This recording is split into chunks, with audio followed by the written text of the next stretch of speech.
We've spent a lot of time today talking about physical barriers and the border wall and the border wall system. And look, I come from serving in the military, and I want to look at what's effective and how we can actually get the mission done. And I'll tell you, now that I've been in this political sphere for a few years, sometimes it blows my mind how things get taken out of proportion and turned into something political. I mean, you look at the Secure Fence Act, which was voted on by then Senator Obama, then Senator Clinton, then Senator Schumer, all realizing the value of putting physical barriers at 700 miles on our southern border in order to stop and slow down the illegal activity and the cartel activity that's coming into our country. At the time, that seemed fine. Even President Obama. I mean, I was down in Naco over the summer seeing where some replacement barriers were being put in, and because of the environment that we're in, people are like, oh no, that's President Trump's wall, and my answer was, no, that's Obama's wall. Right? Because that was approved by President Barack Obama. And, you know, I have a little list here. In Nogales, 2.8 miles. In Douglas, 9.5 miles. In Naco, 7 miles. This is all signed and approved funding by President Barack Obama. San Luis, 1.8 miles. And Anapra, 1.3 miles. Physical barriers have not been contentious in the past. But now, because we have a president who understands that we can't just piecemeal it, like you said, Mr. Judd. We can't just piecemeal it because they'll go around it and they'll move to other communities. But we need a holistic approach that includes a border wall system.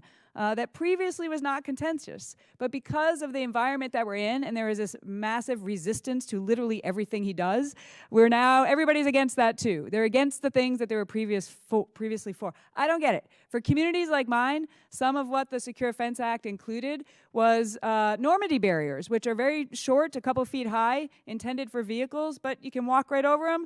The drug, mules can walk right over them, as you know. They put ramps up and they'll drive right over them. Those need to be replaced by something that's a little bit more like what has been, tested in some of these prototypes in San Diego. This should be a no-brainer. So I just want to, again, hear from you, Mr. Judd. Let's just get out of the politics and into the reality of what our agents need and what a actually workable border wall system will do for them, and why it's so important to stop playing politics with this issue so that we can actually keep our community safe. We've already proven what they do. I put on a uniform almost every day. I go out to the actual border. I patrol the border almost every day. And what I can tell you is that in the locations that you're talking about, in Douglas, in Naco, we saw what it was like when we did not have any physical barriers, and we saw immediately the drop in the number of illegal crossings that happened. Again, 2003, 112,000 apprehensions. Last year in Naco, I think that the apprehensions were somewhere around 20,000. So from 112 to 20,000, and that is largely due to the technology that we invested, which includes barriers. There's a lot of things that we can do that actually don't cost money. And Mr. Rutherford, Congressman Rutherford, the things that I suggested to Acting Commissioner McSally don't cost a dime. There's a lot of things that we can do.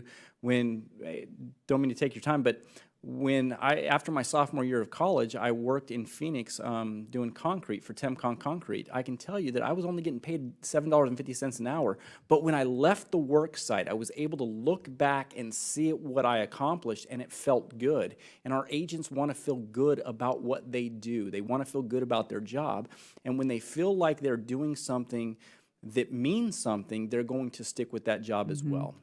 So just one thing to think about. Thank you. Have they been asking line agents input in the prototype process here for the system? We have been able to add some input, yes. Oh, that's great.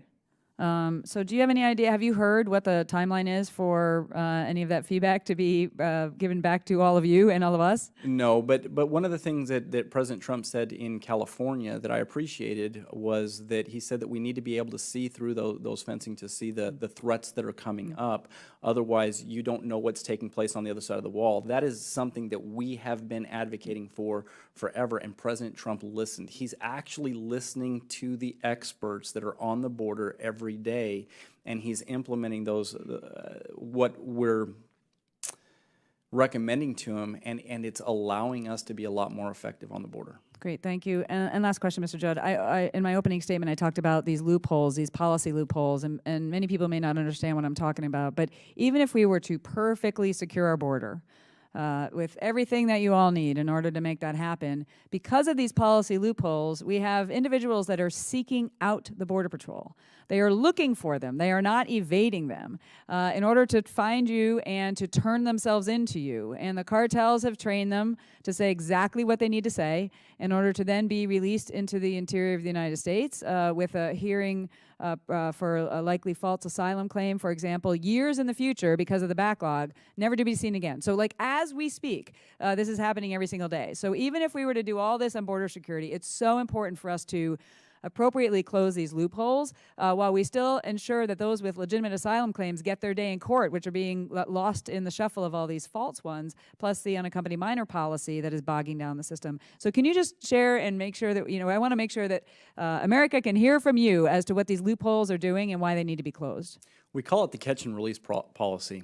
What happens is individuals will cross the border knowing that all they have to do is come up to me and say, "Here I am, arrest me," and I take them back to the processing centers to process them, and they say, "Well, I'm scared to go back to my country." We then transfer them to ICE ERO, and ICE ERO releases them. What that does is that's a magnet that draws people to cross our borders illegally. Now, what's interesting about that is they could actually do this legally. They could actually go to the ports of entry and claim asylum, and that's legal, but they're crossing the border illegally. Now, they're doing that because the smugglers know that if they overwhelm us with what we call these give-ups, if they overwhelm us with these give-ups, it takes our resources out of the field, creating holes in the border, which then allows them to cross the more dangerous things that come across our border, and it completely and totally bogs down the system and floods the system. So this catch and release program, this policy that allows us to release people into the United States, which they then go and disappear into the shadows, it completely and totally destroys any semblance of border security, and it has to stop. And Mr. Reardon, the same thing's happening at the ports of entry. They're turning themselves in, right? And so these agents who are supposed to be working on the flow of legitimate commerce and really looking for the bad stuff coming through are now being bogged down by basically people taking advantage of the system. Have you heard feedback from your members on this?